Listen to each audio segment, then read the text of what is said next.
The West Stair, the Treasury Building's most impressive staircase and one of the most commanding in Washington, D.C. We'll show you how the cast iron balusters were made and how the mahogany handrails were installed. Welcome to the West Stair project.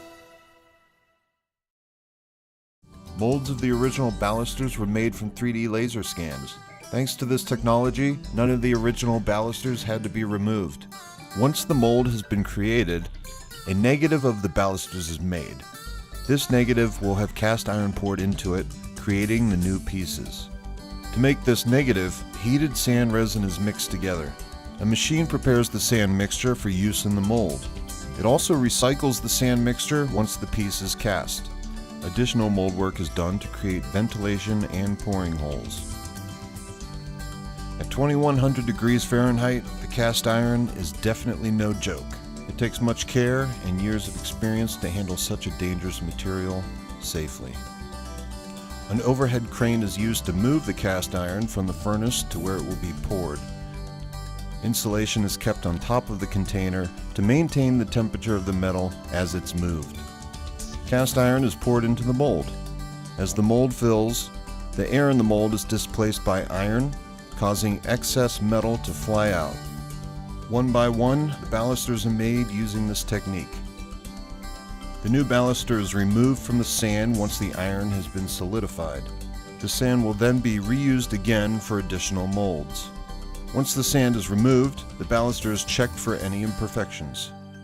And, just like that, a new baluster is made. It is now ready to be cleaned, primed, and painted. To retain the hollow construction of the original balusters, a sand core is created. This leaves a hollow center in the larger balusters. To replicate the original sections of granite, a 3D model is again used. All of the granite pieces for each floor were cut from a single block of granite.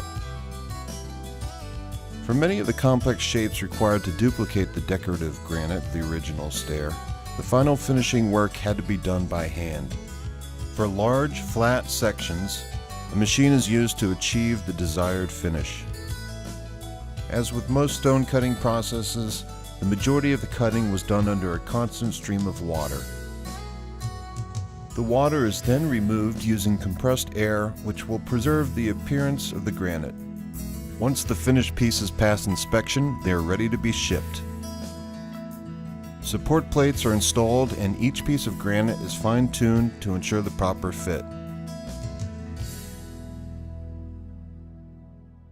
With the granite balusters installed, the seams between the old and the new stone must be filled, and holes must be patched.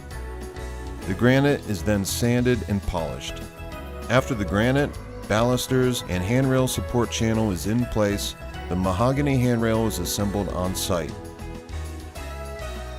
The handrail is carefully installed,